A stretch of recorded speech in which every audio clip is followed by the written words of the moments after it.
Last class तक अपन ने oxygen युक्त क्रियात्मक समूह भाग फर्स्ट की बात की थी, मीन्स चैप्टर 11 के बारे में बात की थी। अब अपन बात करेंगे नेक्स्ट पार्ट बोल सकते हैं ऑक्सीजन युक्त क्रियात्मक समूह के भाग 2 के बारे में बात करेंगे। अगर क्रियात्मक समूह युक्त या फिर ऑक्सीजन युक्त क्रियात्मक समूह भाग 2 की बात की जाए तो उसमें अपन मेन बात कर सकते हैं कार्बोनिल यौगिक के बारे में। ओवरऑल किसके बारे में बात करनी है अपने को? कार्बोनिल यौगिक के बारे में बात करनी है। अब देखिए कार्बोनिल यौगिक क्या होता है और कौन कौन से प्रकार के उत्पाद या फिर यौगिक यहाँ पे बनाए जा सकते हैं, वो अणु या फिर परमाणु बन सकते हैं कार्बोनिल यौगिक के द्वारा या फिर कार्बोनिल समूह के द्वारा। तो कार्बोनिल यौगिक वे यौगिक है जिसमें क्या होता है, कार्बोनिल समूह उपस्थित होता है। कार्बोनिल यौगिक वे यौगिक हैं जिसमें कार्बोनिल समूह उपस्थित होता है। कार्बोनिल समूह कौन सा होता है? C double bond O। C double bond O अपन बोल सकते हैं कार्बोनिल समूह। तो कार्बोनिल यौगिक वे यौगिक हैं जिनमें कार्बोनिल समूह उपस्थित होता है। अब कार्बोनिल समूह में कार्बन उपस्थित है। कार्बन की 4 वैलेंसी या फिर 4 संयोजकताओं में से क्या बोल सकते हैं अपन? 4 बंध में से टोटल कितने बंध बना सकता है? 4 बंध बना सकता है। उसमें से 2 संयोजकता या फिर 2 बंध तो अपन बोल सकते हैं ऑक्सीजन के द्वारा कंप्लीट की जाती है। 2 संयोजकता कार्बन की 2 संयोजकता ऑक्सीजन द्वारा दी जाती है और बाकी की 2 संयोजकताओं पे अलग अलग प्रकार से समूह उपस्थित हो सकता है। यहाँ पे कौन सा समूह उपस्थित होगा उसकी बेसिस पे उसके तौर पे 2 प्रकार के कार्बोनिल यौगिक सबसे पहले अपन देखेंगे। कौन से देखेंगे? कौन से प्रकार का समूह यहाँ पे उपस्थित है उसके बेसिस पे उसके तौर पे सबसे पहले 2 प्रकार के यौगिक अपन देखेंगे। बाद में अलग अलग प्रकार के और भी हो सकते हैं। जैसे एक होता है एल्डिहाइड, एक होगा एल्डिहाइड, एक अपन बोल सकते हैं कीटोन। अभी 2 में करें, बाकी आगे और भी देखेंगे। एक होगा एल्डिहाइड, एक होगा कीटोन। एल्डिहाइड भी बोल सकते हैं कार्बोनिल कार्बन की 2 संयोजकताएं, अगर दोनों संयोजकताओं पे हाइड्रोजन उपस्थित हो, या तो दोनों संयोजकताओं पे हाइड्रोजन उपस्थित हो या फिर एक संयोजकता पे अल्किल समूह और दूसरी संयोजकता पे मींस दूसरे बंध पे हाइड्रोजन उपस्थित हो। ठीक है, मींस अगर एल्डिहाइड की बात की जाती है तो कार्बोनिल कार्बन की दोनों संयोजकताएं अगर हाइड्रोजन द्वारा पूरी की जा सकती हैं या फिर एक संयोजकता अल्किल समूह द्वारा और दूसरी संयोजकता हाइड्रोजन द्वारा अगर पूरी की जाती हैं तो ये दोनों प्रकार के ही यौगिक क्या कहलाते हैं? एल्डिहाइड यहाँ पे कहलाएंगे। और अगर बात की जाती है कि कार्बोनिल कार्बन की दोनों ही संयोजकताएं अगर अल्किल समूह द्वारा पूरी की जाती हैं तो वो कीटोन कहलाते हैं। अगर कार्बोनिल समूह के दोनों साइड या तो हाइड्रोजन या फिर एक अल्किल समूह एक हाइड्रोजन तो वो एल्डिहाइड, और अगर दोनों तरफ अगर अल्किल समूह उपस्थित है तो वो होगा कीटोन। तो एल्डिहाइड के बोल सकते हैं जिसमें कार्बोनिल समूह के दोनों संयोजकता हाइड्रोजन द्वारा या एक अल्किल समूह द्वारा पूरी की जाती है, एल्डिहाइड कहलाता है। ये भी एल्डिहाइड का एग्जांपल है, उदाहरण है, और ये भी एल्डिहाइड का उदाहरण है। और अगर कीटोन की बात की जाती है जिसमें कार्बोनिल समूह के कार्बन की दोनों संयोजकताएं अगर अल्किल समूह द्वारा पूरी की जाती हैं तो वे कीटोन कहलाते हैं। तो फर्स्ट अगर दो भागों की बात करनी है कार्बोनिल समूह के साथ तो एक एल्डिहाइड बनेगा, एक कीटोन। फिर बात की जाती है कीटोन 2 प्रकार की होती है। कीटोन क्या हो सकते हैं? 2 प्रकार से, एक सीमित हो सकती है और एक असीमित कीटोन यहाँ पे हो सकता है। एक हो सकता है सममित कीटोन और एक अस्मित कीटोन यहाँ पे हो सकता है। एक सीमित कीटोन हो सकता है और एक असीमित कीटोन यहाँ पे हो सकता है। सीमित और असीमित कीटोन यहाँ पे हो सकते हैं। सीमित कीटोन तो क्या होगा, जब कार्बोनिल समूह पे उपस्थित दोनों अल्किल समूह अगर एक दूसरे के समान होंगे। कार्बोनिल समूह पे जो दो अल्किल समूह उपस्थित हैं, अगर वो दोनों अल्किल समूह एक दूसरे के समान होंगे तो वहां पे अपन बोल सकते हैं वो कीटोन सीमित कीटोन कहलाएगा। लेकिन असीमित कीटोन की बात की जाती है तो कार्बोनिल समूह के कार्बन पे उपस्थित अल्किल समूह अगर एक दूसरे से भिन्न भिन्न हैं या फिर बराबर नहीं है तो वो असीमित कीटोन के अंदर गिना जाएगा। तो कीटोन दो प्रकार से हो सकता है। अगर कीटोन पे उपस्थित दोनों अल्किल समूह एक दूसरे के समान हैं या फिर बराबर हैं तो सीमित कीटोन बनेगा। लेकिन अगर दोनों अल्किल समूह कार्बोनिल समूह के कार्बन पे उपस्थित दोनों अल्किल समूह अगर बराबर नहीं है या फिर भिन्न भिन्न है तो अपन बोल सकते हैं असीमित कीटोन का निर्माण वहां पे होगा। तो ऐसे कार्बोनिल यौगिक पार्ट भाग 2 के अंदर अपने को क्या देखना है, कार्बोनिल यौगिक के बारे में देखना है। कार्बोनिल यौगिक में सबसे पहले किसके बारे में बात करेंगे, एल्डिहाइड और कीटोन। फिर इनकी बात की जाती है नामकरण की। इन दोनों का नाम कैसे लिखा जा सकता है, एल्डिहाइड और कीटोन का नाम दो प्रकार से लिख सकते हैं, सामान्य विधि द्वारा या फिर सामान्य पद्धति द्वारा, ठीक है, या फिर अपन लिख सकते हैं IUPAC पद्धति द्वारा। दोनों प्रकार से एल्डिहाइड और कीटोन का नाम अपन लिख सकते हैं। सामान्य पद्धति लिख सकते हैं या फिर IUPAC पद्धति द्वारा नामकरण करवाया जा सकता है एल्डिहाइड और कीटोन का। सबसे पहले अपन लेके चलेंगे एल्डिहाइड का नामकरण अपन लेके चलेंगे। अगर एल्डिहाइड के सामान्य नामकरण की बात की जाती है, कौन से प्रकार के, अगर एल्डिहाइड के सामान्य नामकरण की बात की जाती है तो अपन बोल सकते हैं जैसे कोई अम्ल होता है, अम्ल में क्या बोल सकते हैं, मिथेनोइक अम्ल, प्रोपेनोइक, ब्यूटेनोइक। ऐसे अगर अम्ल है तो उस अम्ल को काम में लेते हुए, अम्ल वाला पूरा वर्ड है इथेनोइक, मिथेनोइक, उसको यूज करते हुए काम में लेते हुए एल्डिहाइड का सामान्य पद्धति द्वारा नाम लिखा जाता है।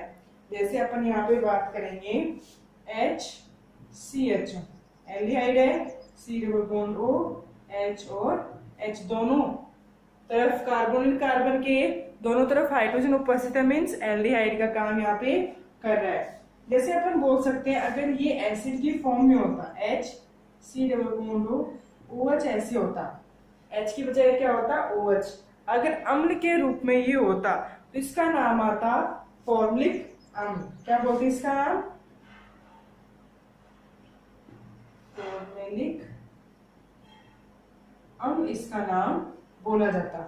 क्या बोलते हैं, अगर H की जगह OH है तो इसका अपन क्या बोल सकते हैं, फॉर्मिलिक अम्ल इसको बोला जाता। लेकिन अगर इसी को एल्डिहाइड के रूप में नाम लिखना है, सिर्फ डिफरेंस क्या है, ऑक्सीजन की जगह OH की जगह क्या उपस्थित है, हाइड्रोजन, मीन्स यहाँ पे अपचयन होके, अम्ल से अपचयन होके किसका निर्माण किया है, एल्डिहाइड का। तो यहाँ पे क्या होगा, अगर सिमिलर अम्ल के द्वारा, सिमिलर अम्ल को देखते हुए एल्डिहाइड मीन्स दोनों सिमिलर से हैं, समान समान है, सिर्फ यहाँ पे क्या OH और H का डिफरेंस है। तो अगर इस फर्स्ट वाले ग्रुप का समूह का अगर नाम लिखना है एल्डिहाइड का तो उसी के समान एक एसिड अपन लेके चलेंगे। जैसे इसके समान एसिड है फॉर्मिलिक अम्ल, तो इसमें क्या करना है कि जैसे ही अम्ल का रूप है फॉर्मिलिक अम्ल, लिक अम्ल है, क्या बोल सकते हैं, फॉर्मिलिक अम्ल। जो लिक अम्ल वर्ड है, शब्द है, उसकी जगह अपन एल्डिहाइड काम में लेंगे। जैसे लिक अम्ल है उसकी जगह अपन क्या लेंगे, एल्डिहाइड काम में अपन लेंगे। जिसका नाम हो सकता है फॉर्मल्डिहाइड। फॉर्मुलिक अम्ल की जगह क्या नाम काम में लिया है? एल्डिहाइड अपन ने काम लिया है, तो फॉर्मुलिक अम्ल से नाम आ जाएगा फॉर्मल्डिहाइड, इसका नाम आ जाएगा। ऐसे अगर नेक्स्ट वाले बात की जाती है CH3CHO, एल्डिहाइड है। कैसे एल्डिहाइड है? C डबल बॉन्ड OH, एक हाइड्रोजन द्वारा और दूसरा अल्किल समूह द्वारा बंद यहाँ पे कंप्लीट, या फिर संयोजकता यहाँ पे एक अल्किल समूह द्वारा और एक हाइड्रोजन द्वारा ली गई है, इसको अपन बोल सकते हैं एल्डिहाइड। ठीक है, लेकिन अगर इसी के सिमिलर एसिड होता, इसी के समान अम्ल कैसे होता? डबल बॉन्ड OH, इस हाइड्रोजन की जगह क्या होता? OH समूह यहाँ पे उपस्थित होता। ठीक है, अगर अम्ल उपस्थित होता इसको नाम अपन बोल सकते हैं एसिटिलिक अम्ल बोलते, इसको क्या बोलते? एसिटिलिक अम्ल इसको बोला जाता है। एसिटिक मतलब दो कार्बन उपस्थित जो अम्ल होता है उसको अपन क्या बोलते हैं? एसिटिलिक अम्ल बोला जाता है। अब क्या करेंगे, इसके समान एल्डिहाइड यहाँ पे उपस्थित है, सिर्फ क्या डिफरेंस है OH और H में, तो लिक अम्ल की जगह क्या आ जाएगा? एल्डिहाइड, तो इसका नाम आ जाएगा एसिटिल एल्डिहाइड। क्या नाम आ गया? एसिटिलिक अम्ल से एसिटिल एल्डिहाइड का नाम इसका आ जाएगा, एसिटिल एल्डिहाइड इसका नाम आ जाएगा। तो उसी के समान अम्ल को काम में लेते हुए अपन एल्डिहाइड का सामान्य पद्धति द्वारा नाम लिख सकते हैं। मीन्स लिक अम्ल की जगह एल्डिहाइड अपने को लगा के चलना है। तो ये क्या हो गया? फॉर्मल्डिहाइड, फॉर्मुलिक अम्ल के बजाय एल्डिहाइड के रूप में तो फॉर्मल्डिहाइड, और अगर एसिटिक अम्ल की जगह एल्डिहाइड के रूप में है तो एसिड एल्डिहाइड इसका नाम आ जाएगा। ऐसे अलग अलग प्रकार से इसका नाम लिखा जा सकता है एसिड को काम में लेते हुए। ठीक है, जैसे एक है CH3CH3CHO, एल्डिहाइड है। एक तरफ तो कार्बोनिल समूह की संयोजकता हाइड्रोजन द्वारा कंप्लीट की गई है, एक तरफ अल्किल समूह उपस्थित। जैसे इसको कैसे लिख सकते हैं?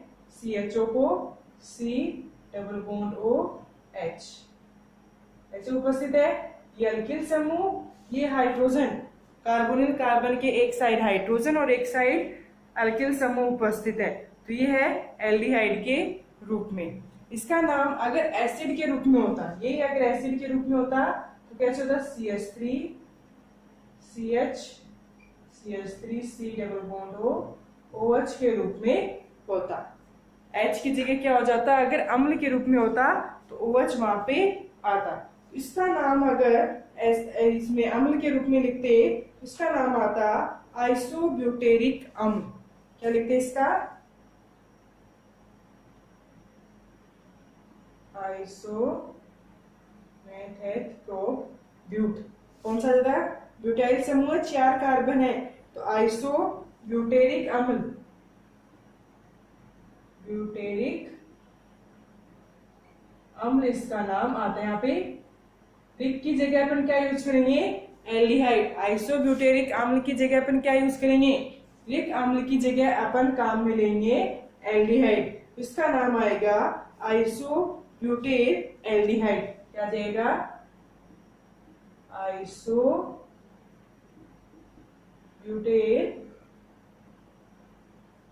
एल्डिहाइड, आइसोब्यूटेट एल्डिहाइड इसका नाम आ जाएगा। क्या आ जाएगा? आइसोब्यूटेट एल्डिहाइड। ओवरऑल नाम आ जाएगा अम्ल को काम में लेते हुए।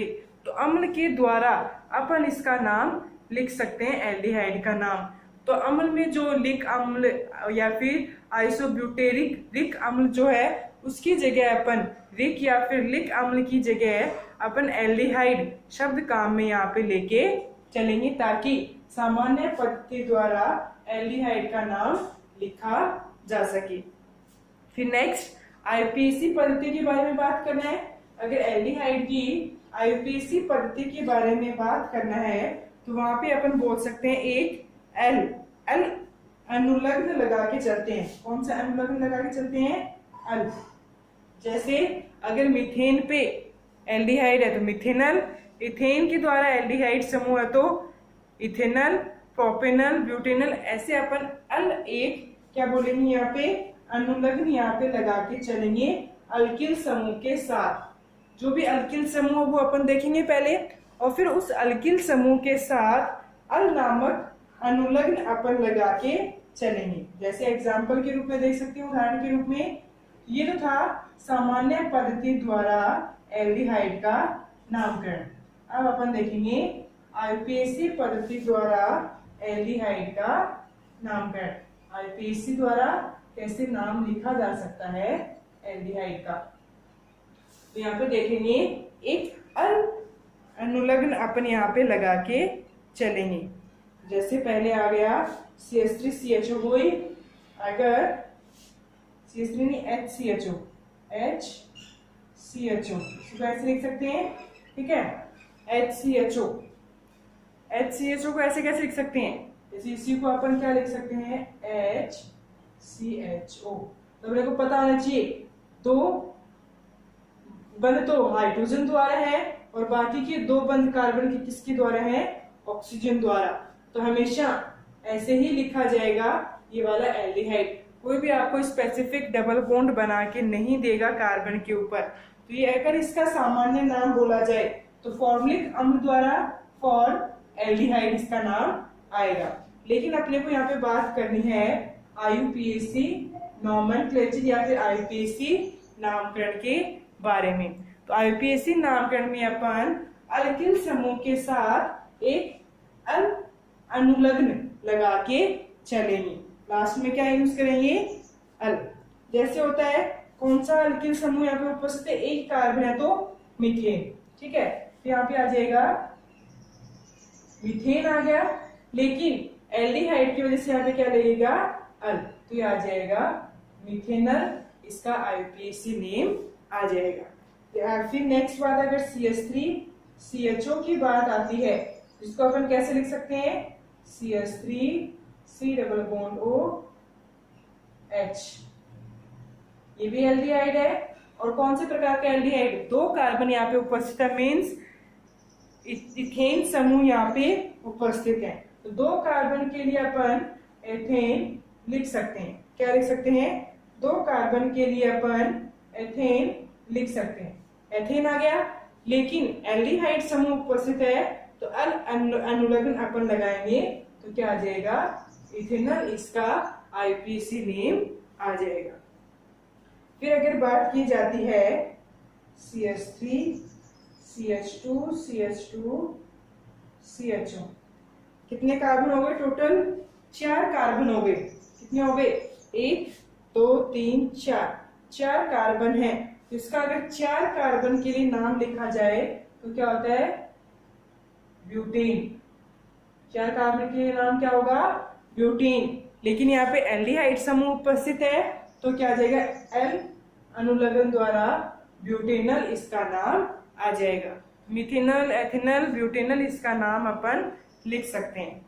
लेकिन अगर ऐसे उपस्थित CH3 CH CH3 यहाँ पे आ जाएगा CHO समूह, तो इसका नाम आएगा, पोजीशन के साथ लिखना पड़ेगा कि भाई जो एक्स्ट्रा, मान लेते हैं ये अपन ने सबसे लंबी चेन सेलेक्ट कर ली जहाँ पे फंक्शनल ग्रुप या फिर क्रियात्मक समूह उपस्थित है, लेकिन इस समूह के बाद भी यहाँ पे क्या बच जाता है? एक एक्स्ट्रा समूह बच जाता है जिसका नाम अपन सबसे पहले लिखेंगे पोजीशन के साथ। नंबर कहाँ से स्टार्ट करना है?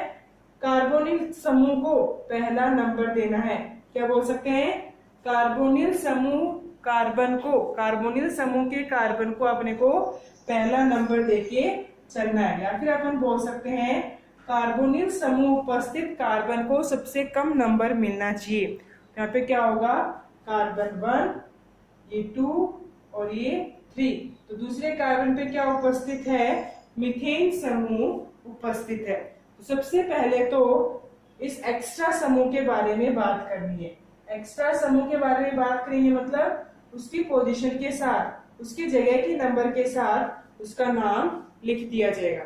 जैसे दूसरे पोजीशन पे उपस्थित है मिथेनॉल, कौन सा समूह उपस्थित है? अपन बोल सकते हैं यहाँ पे दूसरे कार्बन पे, यहाँ पे मैथिल समूह, ये तो हो गया ना, एल्डिहाइड के रूप में आ गया। क्या बोल सकते हैं? मैथिल समूह उपस्थित है। अल्किल होता है ना, अल्किल, मैथिल, एथिल, प्रोपिल समूह उपस्थित है। तो ऐसे ही दूसरे नंबर पे मैथिल समूह उपस्थित है। इस मिथाइल समूह को छोड़ के अब क्या बचा? 3 समूह यहाँ पे बचे हैं, 3 कार्बन यहाँ पे बचे हैं, 1 2 3 कार्बन बचे हैं, और 3 कार्बन की चेन को अपन बोलते हैं प्रोपेन। तो 2 मैथिल, यहाँ पे 3 के लिए आएगा प्रोपेन, लेकिन एल्डिहाइड समूह उपस्थित है तो एल अनुलग्न यहाँ पे लगा के चलेंगे तो क्या आ जाएगा? प्रोपेनल। प्रोपेनल तो है, लेकिन उसकी सेकंड नंबर कार्बन पे क्या उपस्थित है? मैथिल समूह उपस्थित है। तो ओवरऑल अपन लिखेंगे 2 मैथिल प्रोपेनल, यहाँ पे लिखा जाएगा। फिर ये हो गया एल्डिहाइड के बारे में। एल्डिहाइड का नामकरण सामान्य पद्धति द्वारा। सामान्य पद्धति में तो अपन बोल सकते हैं अम्ल को काम में लेते हुए, सिमिलर अम्ल को काम में लेते हुए एल्डिहाइड की सामान्य पद्धति द्वारा नाम लिखा जा सकता है। और अगर आईपीएसी पद्धति का नाम देखा जाए, आईपीएसी पद्धति द्वारा नामकरण देखा जाए तो अल्किल समूह, सबसे पहले अल्किल समूह के बारे में लिखेंगे और फिर वहां पे एल नामक अनुलग्न अपन लगा के चलेंगे। जैसे 2 कार्बन के लिए मीथेन, एथेन होता है, एथेन, और फिर कौन सा अनुलग्न लगाएंगे? एल, तो इसका नाम आ जाएगा एथेनल। ऐसे आईयूपीएसी नेम लिखा जा सकता है एल्डिहाइड का। नेक्स्ट क्लास में अपन बात करेंगे IUPAC name of ketone. Ketone का नामकरण कैसे किया जा सकता है? आईयूपीएसी पद्धति द्वारा और सामान्य पद्धति द्वारा। एक चीज और देखेंगे यहाँ पे, अगर एल्डिहाइड की बात की जाएगी, कौन से समूह की? एल्डिहाइड की बात की जाएगी तो कार्बोनिल समूह हमेशा क्या होगा? कार्बोनिल समूह हमेशा या तो फर्स्ट कार्बन के रूप में उपस्थित होगा या फिर लास्ट कार्बन के रूप में उपस्थित होगा, लेकिन ये जो पूरी चेन है उसके अंत में ही उपस्थित होगा। जैसे यहाँ पे तो मान लेते दोनों तरफ हाइड्रोजन है, कोई मतलब नहीं। जैसे यहाँ पे CH3 है, CH3 पूरी चेन के अंत में CHO समूह उपस्थित होगा। CH3 CH2 CH2 अंत में कौन सा समूह आया है? CHO समूह। ये पूरा अल्किल समूह और अंत में कौन सा है? CHO समूह। अंत बोल सकते हैं, यहाँ पे स्टार्टिंग बोल सकते हैं। लेकिन यहाँ पे अगर एल्डिहाइड की बात की जाती है तो कार्बोनिल समूह या तो सबसे लास्ट में उपस्थित होगा या फिर सबसे पहले उपस्थित होगा। 2 अल्किल समूह के बीच में या फिर चेन के बीच में कार्बोनिल समूह यहाँ पे उपस्थित नहीं होगा अगर एल्डिहाइड की बात की जाती है। तो एल्डिहाइड में हमेशा कार्बोनिल समूह चेन के अंत में ही उपस्थित होगा। क्या बोल सकते हैं? एल्डिहाइड वे हैं जिनमें कार्बोनिल समूह हमेशा अंत में या फिर सबसे पहले स्टार्टिंग में ही उपस्थित हो सकता है। या तो कार्बन नंबर 1 के रूप में उपस्थित हो सकता है या फिर कार्बन नंबर लास्ट के रूप में उपस्थित हो सकता है एल्डिहाइड में कार्बोनिल समूह। नेक्स्ट क्लास में अपन बात करेंगे कीटोन के बारे में।